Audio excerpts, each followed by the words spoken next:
Здравствуйте, с вами Ева Бергер, и сегодня мы поговорим о безработице. Кризис не щадит никого, и прежде всего он ударил по работникам физического труда. А это не только массажисты, официанты, косметологи, продавцы, но также и работники сфер сексуальных услуг. Это проститутки, порноактеры и стриптизерши. Если у порноактрис есть еще вебкам, есть разные сайты, на которых они могут продавать свое порно, то что делать проституткам, которые не хотят или не могут светить свое лицо, и при этом проституция для них – это единственный источник дохода. У многих из них огромные ипотеки, у многих из них маленькие дети. Что им делать? И вообще, что сейчас происходит в мире проституции? Большие бордели вынуждены закрываться, как и все общественные места, кроме самых необходимых, типа больниц или моргов. И это, кстати, контролирует полиция. Маленькие квартирные бордели тоже переживают тяжелые времена, потому что платить арендную плату за многокомнатную квартиру в центре города – это очень сложно в условиях безработицы. Девочки понижают ценник, либо делают услугу «все включено», а за тот же самый прайс, в надежде, что придет клиент, и они хотя бы заработают на еду или квартиру.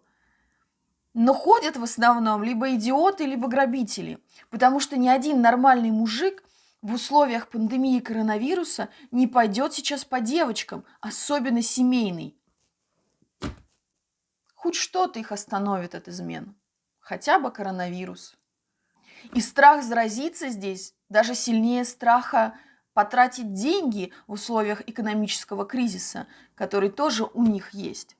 К тому же сейчас в Европе, как, впрочем, и в Москве, просто так, без уважительной причины, из дома не выйдешь. Есть большой риск быть пойманным полицией далеко от дома и заплатить штраф. Но хуже всего, конечно, девочкам, которые застряли за границей. Некоторые из них не могут вылететь домой, и они вынуждены выживать на чужбине. Но есть и те, которые не хотят возвращаться домой. И вот про них отдельный разговор. В этом случае очень хорошо видно, что проституция – это не только экономическая, но и психологическая зависимость. Здесь страх потерять работу гораздо сильнее, чем страх заразиться смертельной болезнью. А кто я такая в этом мире, кроме как не проститутка? Поэтому есть девочки, которые будут работать и в войну, и в чуму. Они просто не хотят признавать изменения в своей жизни. Но это, кстати, не только про проституток. Вы тоже, многие из вас в эту нерабочую неделю ходите на работу. Потому что кредиты сами себя не выплатят. Потому что квартплата сама себя не выплатит. Что делать? Голод чувствуется ближе, чем смерть. Многие сейчас рискуют своим здоровьем ради того, чтобы выжить. Те же таксисты или доставщики еды также рискуют своим здоровьем. Но есть два основных отличия. Первый. Физический контакт с проституткой все-таки ближе. И какую бы позу вы бы ни выбрали, пот и дыхание будут подвергать вас риску. Если у таксиста в случае заражения все-таки можно отследить список тех, кого он возил, то с клиентами проститутки это будет гораздо сложнее. Поэтому проститутка рискует не только собой, но и жизнью других людей. Девочки, такая ситуация делает вашу и без того низкую социальную ответственность еще ниже. Но если проститутку можно понять, она выживает, она зарабатывает свои, возможно, последние, единственные деньги, то объясните мне логику тех клиентов, которые в условиях пандемии сейчас ходят по девочкам, да еще и за свои деньги. Мужчины, вы что, не понимаете, что сейчас походы в бордели аналогичны тем роликам из ТикТока, где облизывают сидушки унитаза? Слабоумие и отвага. Что я хочу посоветовать? Клиенты, сидите дома, берегите своих жен, занимайтесь виртуальным сексом. Проститутки, найдите альтернативу.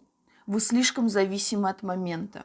Альтернатива всегда есть. Поищите ее. Например, предлагайте своим клиентам заниматься виртуальным сексом за деньги. Либо найдите другую работу. Либо затаитесь на время.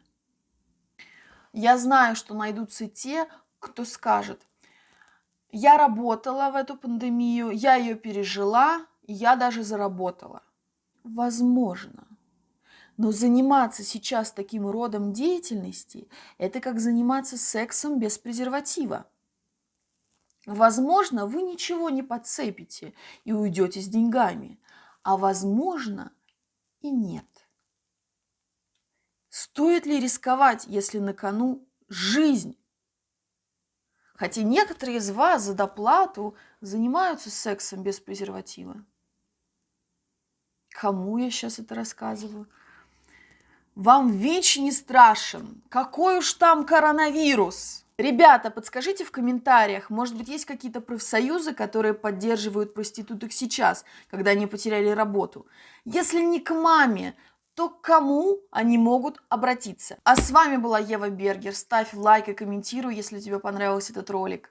Чтобы увидеть новые ролики, подпишись на мой канал и не забудь поставить колокольчик. Только так приходят уведомления. Ребята, огромное спасибо всем, кто донатит и поддерживает мой канал рублем. Вы просто лучшие. До новых встреч!